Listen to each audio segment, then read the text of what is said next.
We're coming up on 5 weeks since Derick Rouz underwent another knee surgery. Well, on Monday, Rouz returned to Bulls practice and took contact. Let's talk about it with Joe Cowley, Chicago Sun-Times. Now, Joe, if you look at this Bulls team, obviously you've seen them win 3 games in a row, 3rd place in the Eastern Conference.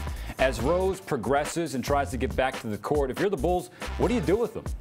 Well, that's the big question is not only what you do with them, but when are you going to have time to do these things with them. And, continuity has been a big problem all year with this team and getting these guys to practice together, whether it's been minutes restrictions or injuries. So the key is when you talk to these guys, they would like him to get at least a handful of games, even if it's a couple less, underneath his belt, regular season games, so he can at least get a feel, get a rhythm, because the intensity of playoff basketball is a whole different animal, and they want him ready for that. And when you talk to some of the players, they all say the same thing, that you need this guy the last 5 to 6 minutes of a game in that fourth quarter when it's money time and the game's on the line, because no one could sniff out closing on that roster like Derick Rouz. So, that's really what they're gearing for.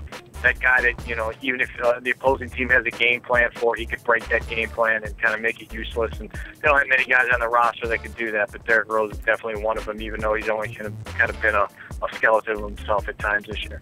Now, Joe, no timetable was set after Monday's practice, but as you survey the rest of the schedule in the regular seasons for Chicago, is there a game or a date that you think would make sense for him to try and come back and get some of those game reps? I was originally looking at that Cleveland game, nationally televised game. Derick Rouz always seems to like that. He's kind of like a moth when that light comes on. And then obviously he'd be going against a defense that isn't that physical at the point guard spot with Kyrie Irving. And he's a guy that he's really familiar with from Team USA basketball. But I think once Derick Rouz missed that Friday practice of contact, that kind of rewrote the script.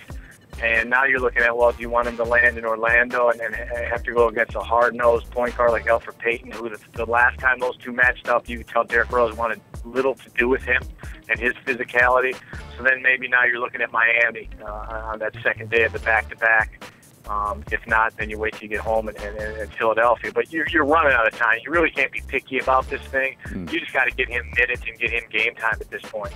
Now, Joe, for a guy like me, I think about Derick Rouz, and if he's able to get on the court, I'm saying, hey, no-brainer, get him out there. But at this point, you're getting down to the stretch, and you might not be able to get him as many game minutes as you want before the playoffs. Do you think there's a huge risk for Chicago in trying to force him back in?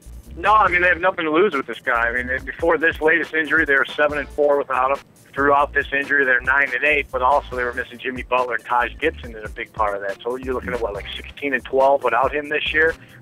So they've gone through life without him so much since 2012. It's almost a surprise when he's actually out there, I'm sure, to these core guys.